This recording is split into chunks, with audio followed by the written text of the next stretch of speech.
E agora a gente vai para uma parte que é por que não? Por que não? Por que não? Medo. Por que não investir em FII?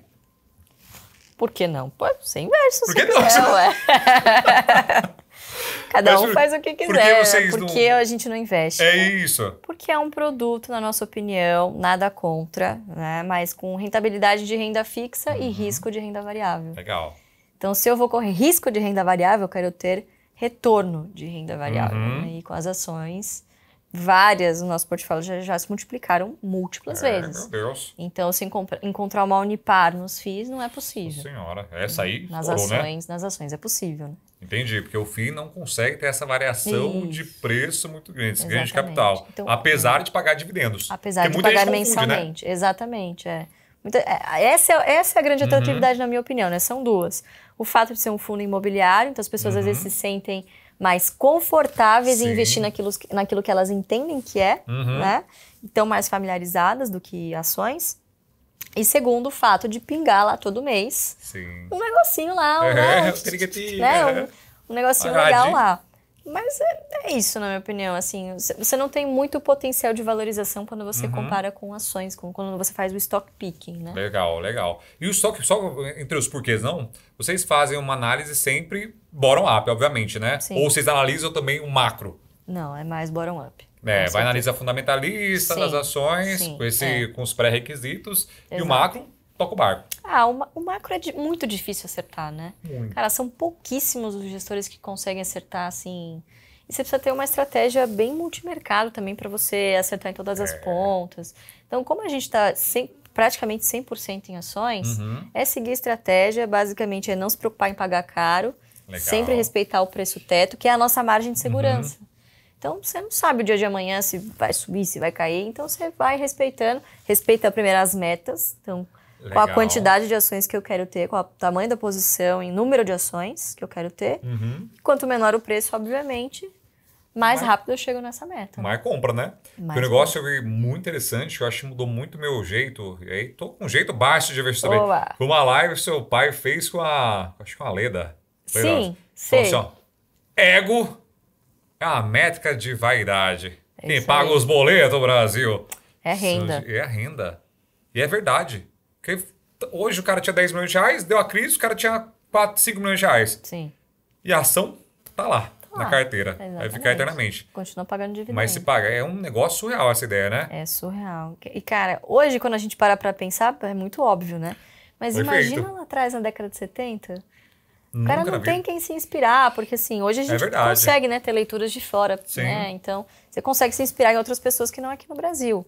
Mas imagina você fazer isso na década de 70, praticamente no escuro, cara. Era tiro escuro e na época o pessoal não olhava muito dividendos também, né? Não olhava. Quem olhava mais era o controlador. Perfeito. E era o que ele fazia, porque como ele Ia assinava junto. balanço, ele era auditor também. Ah, entendi. Aí que ele se tocou, ele falou, Olha esse que cara aqui, doideira. ó, aprovando dividendo, essa empresa é na bolsa. Que Por que doideira. eu também não é? Então Não é posso muito... participar dessa festa, né? Exatamente, só que obviamente pequenininho, né? Começando pequenininho, Começando né? pequenininho. Porque não tem jeito mesmo, né? Inclusive você também começou assim. Tem mais porque não, tá bom? Então é um bagulho surreal e aí também já volta nesse negócio. Por que não? Por que não investir no Não, exterior? não, se você não me cortar, Por eu vou falar por que aqui, não já investir no falei, exterior? É demais, gente. Tá vendo? Como é que pode? Eu acho que pela quantidade, pela abundância de oportunidades que a gente tem aqui. Né? Acho que Sim. foi... Não lembro qual foi o empreendedor, se foi o Benchimol, ou se foi... Não lembro agora. Foi perguntado exatamente isso pra ele. Se você pudesse hoje cair de paraquedas em qualquer lugar do mundo pra empreender, Tá. onde seria? Ele falou, no Brasil. Brasil. Sem dúvida. Brasil. Sem dúvida nenhuma no Brasil. Então, cara, se eu tô empreendendo na Bolsa, as oportunidades também são as mesmas. Né? Então, diria que é o Brasil, é o país do futuro. Do futuro e investir lá fora, Sem esquece. dúvida. A gente Essas coisas de- não investe hoje, mas se você quer uma renda, se você quer fazer o hedge, aí inevitavelmente você precisa ir para fora. Né? Mas vocês não no fazem, mercado né? americano. Não, o nosso não. Sempre Deixa no Brasil. a oscilação monstra bater e o Tá coração lá. aguentar. Tá no risco. Tá no risco, tá no game pra se jogar. E ó, porque essa aqui, talvez nunca tenha feito isso aqui. Por que, ou, não é por que não, mas vamos começar por que não. Por que não investir em Unity? Ah, mas a gente investe em Unity. Investe. Depende da política de dividendos. Perfeito. Então, se você tem uma... você olha primeiro a PN, né? Se tem uma liquidez satisfatória, se tem uma diferenciação de dividendos entre as classes de ativos. Se sim, você vai na PN sem dó.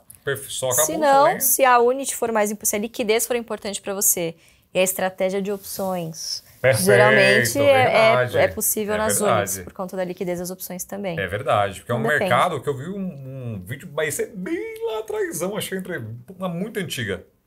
Seu pai bravo com o Unity. Por que os caras inventam esse negócio aí? Não, é um saco, né? Só serve pra atrapalhar. Puta merda. O acionista aí está indo. Por quê, né? Por que ninguém nunca conseguiu explicar pra gente o porquê que isso. Por que existe de fato. Mas é pro acionista quando vai saindo aos pouquinhos, ninguém vê, né? Exato. Que é um cavalo de Troinha, né? Você compra um pacotinho, não sabe o que tem dentro e vai saindo bonitinho. Geralmente serve pra você empacotar ali alguns programas, né? Uns tagaragateco, saída do bagulho. E o último, por que não? Por que não alugar as ações? Essa é polêmica? É polêmica. É polêmica. Né? Depende, né? Porque assim, o que a gente vê hoje em alguns papéis, então principalmente papéis que estão na boca do povo, vamos dizer assim, né? Na moda. Então, são polêmicos. IRB, Oi, Cogna... Via varejo, né? O que acaba acontecendo é uma especulação muito predatória. Sim. Né? E aí o que acaba acontecendo, principalmente são papéis que têm uma base acionária muito grande, não tem controlador definido, né, em algumas dessas. Então é muito difícil de você estancar essa bola de neve. Né? Como que isso se cria? Hoje, basicamente, você cria conta numa corretora e você tica lá, um negócio que às vezes você nem lê, que é a carteira remunerada. E aí, automaticamente, você dá a liberdade para que a corretora, para que a mesa de operações, livremente alugue as suas ações. Né? Então, é diferente de como a gente fazia antes, que era meio que por demanda. Perfeito. Pô, tem uma taxa aqui, não sei o quê. Faz sentido, né? Faz sentido. Porque se você pegar boas taxas, né? Exato. Você pegava boas taxas. Então, diferentemente hoje do pequeno investidor, que vai lá, você vai ver, o cara fica com 50% às vezes, dependendo da taxa da mesa, né, de negociação. Então, o cara fica com 50% de, sei lá, 0,1% ao ano, sabe? Um negócio ridículo. E você dá o poder da corretora de manipular os papéis em que você tem a sua posição. Né? Então, se você tem uma posição maior, e se você tem esse poder de barganha junto ao seu assessor, à sua corretora, enfim, de negociar as taxas, beleza, eu não vejo problema nenhum. É uma excelente maneira de você rentabilizar a sua carteira também. Agora, simplesmente deixar na carteira remunerada é complicado, porque aí você está suscetível, obviamente, a acontecer esse tipo de coisa, né? De sofrer muito no seu papel. E é um tiro no próprio pé, né? Você está alugando para alguém que está shorteando o seu papel. Se você não tem a intenção de continuar comprando para sempre, né? Fica meio complicado de conciliar isso aí. Né? Topzera. E agora vamos... Por que sim? Porque sim. Porque sim. Por que montar uma carteira de dividendos? Porque sim. Porque quem quer depender do INSS? Cara, ninguém, todo mundo deveria pensar nisso. Assim, não confiar de que o governo vai pensar em você lá na frente, que você vai manter o seu mesmo salário, o seu mesmo poder de compra que você tem hoje. É inviável, né? Se com essa merreca que pagam hoje para os nossos aposentados, imagina, é impensável. Então, desde a década de 70, quando o Barsi criou essa estratégia, já tinha essa discussão. Na verdade, o INSS, como a gente conhece hoje, ele foi fundamentado, criado com a Constituição de 88, né? Mas naquela época você já tinha vários outros fundos de previdência complementar, como, por exemplo, o Montepio da Família Militar e vários outros, em que as pessoas se preocupavam em contribuir. Enfim, acabou sendo um conto do vigário. Sim. E ele dizia, olha, por que não fazer em ações? Vários controladores estão aposentados com ações. O Estado recebe bilhões de dividendos. Por que você não? Né? Então clica aqui no link da descrição para conferir o episódio completo do Faria Lima Leite Show, que é um novo programa da Monet em parceria com a EQI Investimentos.